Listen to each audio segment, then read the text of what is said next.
के पुत्र थे विश्रवा मुनि, बड़े ध्यानी पुरुष थे।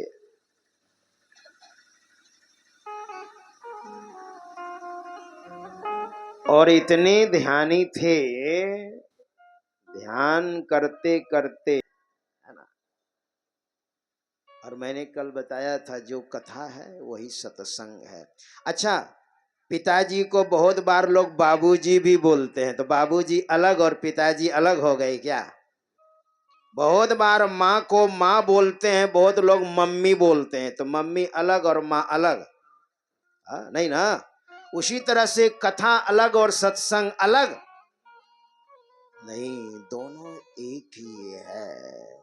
थोड़ी कैटेगरी होता है ना, कोई बड़ा होता है, कोई छोटा होता है, कोई सीरियली ढंग से होता है, कोई थोड़ा तोड़ तोड़ करके होता है। महात्माओं में थोड़ी सी भिन्नता होती है। बाहर में कोई अकेले प्रवचन करते हैं, कहीं कहीं हम लोग 10 महात्मा रहते हैं, 10 बोलते हैं, थोड़ा थोड़ा कुछ अंतर है कि नहीं? उसी तरह से मुझे एक बार सुनाया पूज्यपाद बाबा साहिब स्वामी जी महाराज ने कि मैं जब जवान था ना, तो मैं खड़े खड़े 3 घंटा प्रवचन करता था, खड़े होकर के बोलता था। हमारे परमाराध्य श्री सदगुरु महाराज जिनका विग्रह स्वरूप एक बेंच रखते थे और कोई तस्वीर नहीं लगाते थे, और बोलते बोलते कभी कभी कहते थे ये मेहीदास कहता, ये मेहीदास। ऐसे तो थोड़ा अलग, बाहर में थोड़ा अलग अलग है, लेकिन जब मूल में जाएंगे ना, जे पहुंचे ते कही गए, तिनकी एक ही बात, सबे सयाने एक मत,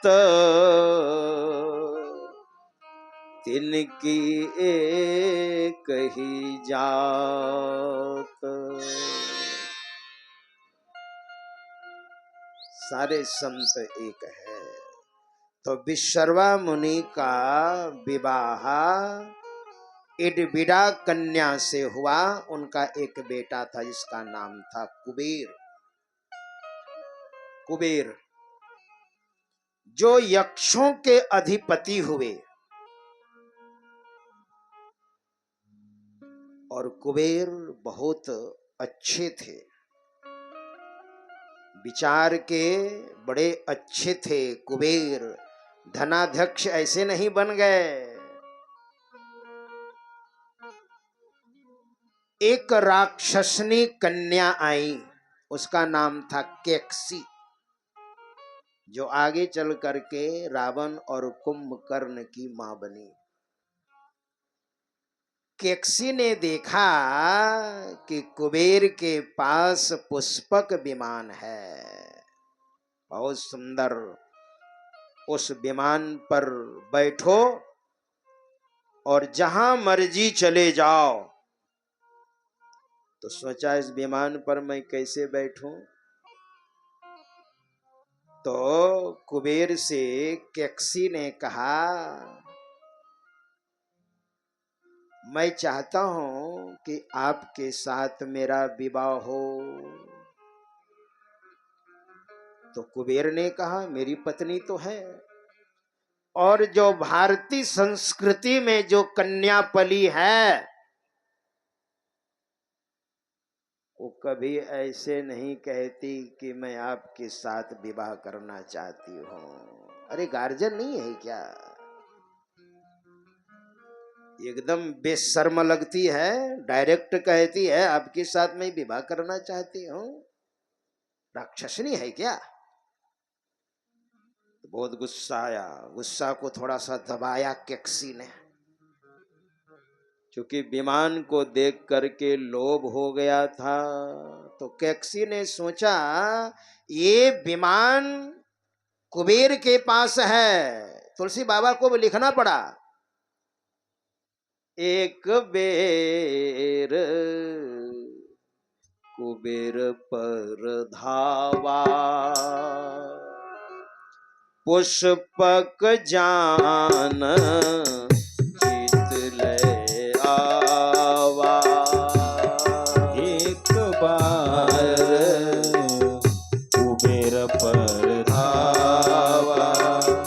पुष्पक जान जीत ले आवा। एक बार कुबेर पर धावा। एक बार कुबेर पर धावा। पुष्पक जान जीत ले आवा। एक बार कुबेर पर धावा। पुष्पक जान जीत ले आवा।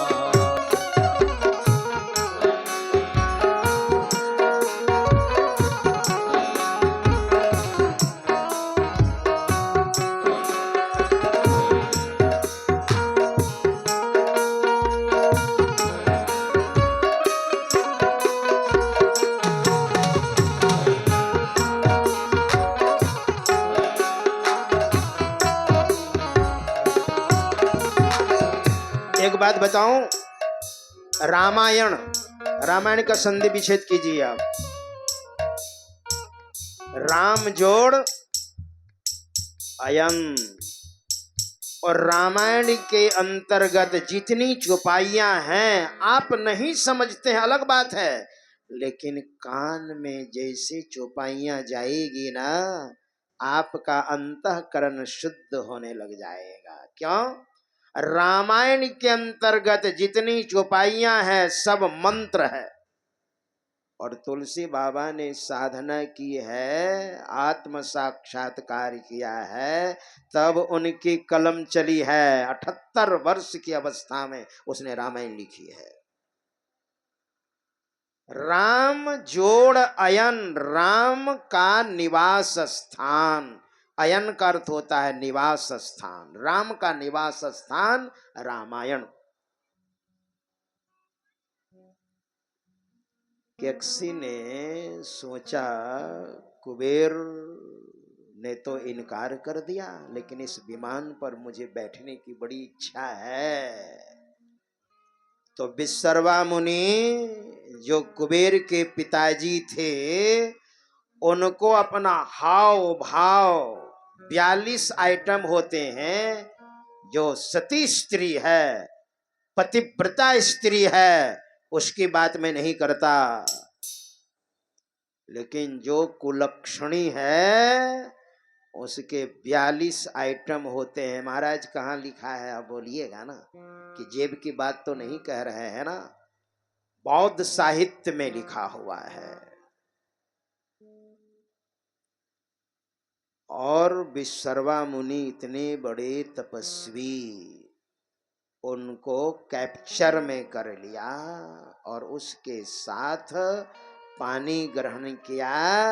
और कैक्सी ने रावण और कुंभकर्ण को जन्म दिया और कहा बेटा पहले तुम तप करो।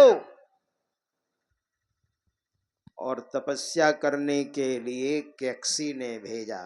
याद रखिएगा, विश्रवा मुनि की 2 पत्नियां। बड़ी पत्नी का नाम एडविडा और छोटी पत्नी का नाम कैक्सी। याद रखिएगा। खैर याद नहीं भी रखिएगा तो कोई बात नहीं है, जो जरूरी है उसको याद रखिए। रावण और कुंभकर्ण, विभीषण, शूर्पणखा, ये चारों ने तपस्या की और घोर तपस्या की। और तपस्या करते करते करते करते करते तपस्या जब पूरी हो गई तो ब्रह्मा जी को वरदान देने के लिए आना पड़ा। आप कहिएगा महाराज तपस्या तो हम भी करते हैं, लेकिन कोई वरदान देने के लिए तो आते नहीं है, है ना? आप भी ऐसा कह सकते हैं, लेकिन आपके पास भी आपके इष्ट देव आते हैं वरदान देने के लिए, मगर आप चुक जाते हैं। मानस जप और मानस ध्यान जब सिद्ध हो जाएगा ना, तो वरदान आपको मिल जाएगा। मानो वरदान देने के लिए आपके इष्ट देव आ गए हैं। हमारे महापुरुषों ने कहा, गुरु की मूर्ति मन महि ध्यावे, जो इच्छे सोई फल पावे। गुरु मंत्र सिद्ध हो जाएगा तो आपकी नाभि स्पंदन करने लग जाएगी और एक बार जप हो तो पूरा शरीर झंकृत हो जाएगा। और मानस ध्यान जित देखो तित श्याममयी है। जिधर आप देखेंगे पूरी सृष्टि में अपने इष्ट देव दिखाई पड़ने लग जाएगा। वैसी स्थिति में आपका जप और ध्यान सिद्ध हो गया। जो इच्छा कीजिएगा वह फल आपको मिल जाएगा। गुरु की मूर्ति मन महि ध्यावे, जो इच्छे सोई फल पावे। लेकिन इच्छा नहीं करने का है। कभी ऐसा हुआ जीवन में? वाक सिद्धि, जो कह दिया हो गया, ऐसा कभी हुआ? कितने समय तक आप जप करते हैं, कितने समय तक आप मानस ध्यान करते हैं और कितने समय तक आप दृष्टि योग की प्रक्रिया करते हैं? 3 घंटे कम से कम आप बैठिए। रावण, कुंभकर्ण, विभीषण, इन तीनों ने तप किया और इष्ट देव खुश हो गए। समझाने का भाव है। रावण से कहा, मुझे तो वरदान देना पड़ेगा ना, तो इसलिए वरदान मांगो। ये समझाने का ढंग है। आप भी इच्छा कर सकते हैं। 1990 में, 1988 में जब मैं कुप्पा घाट आया था, 1988 में, 88, 89, 90 के अंतिम में जब मैंने कुप्पा घाट छोड़ दिया और उत्तर काशी में हम 2 महात्मा 6 महीनों तक रह करके और जप ध्यान दृष्टि योग की प्रक्रिया करते रहे और 6 महीने में जप और मानस ध्यान सिद्ध हो गया था। अनुभव है, लेकिन साधक वहां से भी नीचे उतरते हैं। गुरु महाराज के आगे हमने प्रार्थना की, गुरुदेव दिसंबर का महीना आ गया है और हिमालय में न तो चादर है न तो कम्बल है। थोड़ा काजू किशमिश पिस्ता बादाम वगैरह मिल जाता तो थोड़ी ताकत भी चाहिए ना, भजन करने में तो ताकत लगती है। और इतनी ठंड है गुरुदेव, गरम चादर मिल जाती, कम्बल मिल जाता। हमने गुरु महाराज से प्रार्थना की और 2-3 दिन के बाद एक दिल्ली का महात्मा अपने भक्तों को लेकर के ट्रक में, जो मैंने गुरु महाराज के आगे कहा था वो ट्रक में लेकर के और महात्माओं को हिमालय में खोज रहे थे। और सुबह सुबह थोड़ा जप, थोड़ा मानस ध्यान करके दृष्टियोग की प्रक्रिया कर रहा था और दृष्टि टिका रहा था। दृष्टि जब टिके ना तो भीतर से बड़ा आनंद आता है। जब दृष्टि टिकने लग जाएगी तो समझिए पुण्य इकट्ठा हो रहा है, पाप जल रहा है। और उसी समय भक्तों के साथ वो महात्मा जी कह रहे हैं, महाराज आंखें खोलिए और दर्शन दीजिए, महाराज आंखें खोलिए और दर्शन दीजिए महाराज। और जिनको दृष्टि योग होने लग जाएगा जप ध्यान के बाद, तो भीतर से आनंद आएगा। और इतनी सतर्कता, इतनी सावधानी, भीतर से बहुत सावधान साधक रहते हैं।